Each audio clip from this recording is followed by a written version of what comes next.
I think it's fake news, okay? President Donald Trump on Tuesday pushed back after a New York Times report said the White House has a plan to send up to 120,000 troops to the Middle East if Iran attacks U.S. forces or accelerates work on nuclear weapons. Now, would I do that? Absolutely. But we have not planned for that.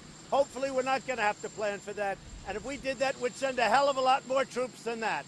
The Times, citing administration officials, said the plan was presented by Acting Defense Secretary Patrick Shanahan at a meeting last Thursday, and that Trump's hawkish national security advisor John Bolton was among those behind the ramped-up strategy. With tensions already on the rise, Tuesday's report is setting off alarms in Washington. This report is completely baffling and incredibly alarming. The administration just began a maximum pressure campaign of sanctions against Iran to squeeze its economy.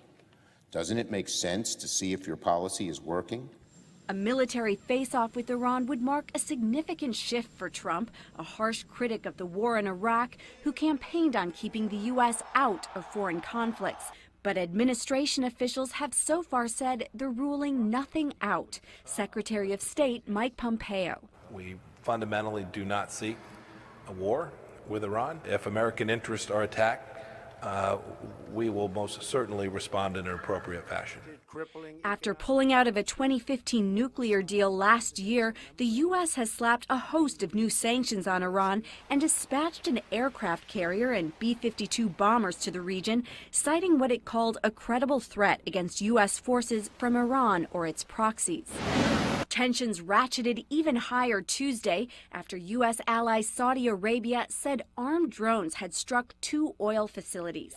This a day after Riyadh said Saudi oil tankers were sabotaged off the coast of the United Arab Emirates, attacks the U.S. blamed on Iranian proxies. Iranian Foreign Minister Mohammad Javad Zarif on Tuesday blamed the rising tension on, quote, extremist individuals in the U.S. government. But unfortunately, the United States has been escalating the situation unnecessarily.